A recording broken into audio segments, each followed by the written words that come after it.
Hello students, today we are doing a new method which is substitution method used for solving the linear equations in two variable। जैसे कि name suggest कर रहा है substitution means substitute करना। यहाँ पर हमें दो इक्वेशंस दी जाएंगी, equation 1 and equation 2। Here equation 1 is 2x plus 3y is 9 and equation 2 is 3x plus 2y is 7। अब हमें सब्स्टिट्यूशन मेथड से सॉल्व कैसे करना है, इन दोनों इक्वेशंस में से चॉइस आपकी है। आप किसी भी एक इक्वेशन को चूज़ कीजिए। फॉर एग्ज़ाम्पल मैंने यहाँ पर इक्वेशन चूज़ की है 2x plus 3y is equal to 9। अब जो इक्वेशन हम चूज़ करते हैं उस इक्वेशन से यहाँ भी चॉइस आपकी है, या तो आप x की वैल्यू फाइंड आउट करो या फिर आप y की वैल्यू निकालो। मैंने यहाँ पर x की वैल्यू निकाली है 2x is equal to 9। 3y plus का था तो राइट हैंड साइड पर जाकर 3y माइनस का हो गया। अब 2x है, 2 मल्टीप्लाई में है तो राइट हैंड साइड पर जाकर जो मल्टीप्लिकेशन वाली टर्म होती है वो डिवीज़न में आ जाएगी। तो आपके पास x की वैल्यू हुई 9 माइनस 3y बाई 2। अब जिस इक्वेशन से आप x या y की वैल्यू निकालोगे उससे अलग जो दूसरी इक्वेशन है उसमें आपको वैल्यू पुट करनी है। तो हमारे पास दूसरी इक्वेशन क्या रही, 3x plus 2y is equal to 7। अब इस इक्वेशन में हम x की वैल्यू को पुट करेंगे।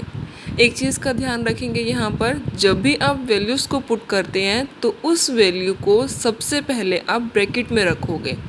जैसे मैंने रखा है 3 ब्रैकेट में 9 minus 3y by 2 plus 2y is equal to 7।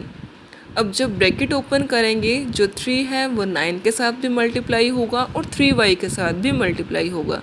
तो टर्म बन गई 27 minus 9y by 2 plus 2y is equal to 7। बाकी की टर्म एज इट इज़ रहेंगे।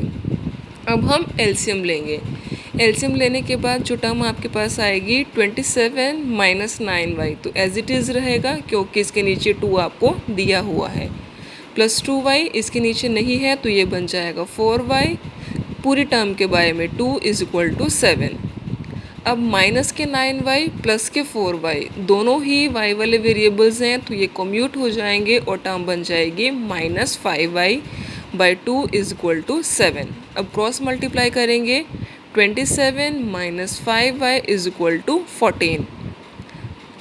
y वाली टर्म्स को एक तरफ करेंगे एंड कॉन्स्टेंट्स टर्म को एक तरफ करेंगे तो जो 14 प्लस का है लेफ्ट हैंड साइड पर आकर माइनस का हो जाएगा और माइनस के 5y जो माइनस का है वो राइट हैंड साइड पर जाकर प्लस का हो जाएगा। अब टर्म बन गई 13 इज़ इक्वल टू 5y। क्योंकि 5 मल्टीप्लाई में है तो लेफ्ट हैंड साइड पर आकर ये डिवीज़न में चला जाएगा और y की वैल्यू हो जाएगी 13 बाय 5। अब जो y की वैल्यू आपके पास निकली है इस वैल्यू को हम अपने x की वैल्यू में पुट कर देंगे और वहाँ से फिर x की वैल्यूज़ आ जाएंगी। तो देखिए x की वैल्यू थी 9 माइनस 3y तो y की वैल्यू क्या थी हमारे पास 13 बाई 5। तो हमने y की वैल्यू को पुट किया 13 बाई 5 एंड कंप्लीट बाय में 2। जैसे मैंने बताया था जब आप वैल्यूज़ पुट करते तो उसको ब्रैकेट में रखना, तो मैंने यहाँ पर भी इसको ब्रैकेट में ही रखा हुआ है। तो टर्म बन जाएगी 9 माइनस 39 बाई 5 एंड बाय में कंप्लीट 2। एलसीएम लेंगे तो 45 माइनस 39 जो 5 एलसीएम का है वो नीचे आकर 2 के साथ मल्टीप्लाई हो जाएगा और आपके पास x की वैल्यू आ जाएगी 3 बाई 5। y की वैल्यू थी 13 बाई 5 और x की वैल्यू आ गई है 3 बाई 5। इसी तरह से ही यहाँ पर हमने जैसे फर्स्ट इक्वेशन को सॉल्व किया था उसी तरह से अगर हम सेकंड इक्वेशन से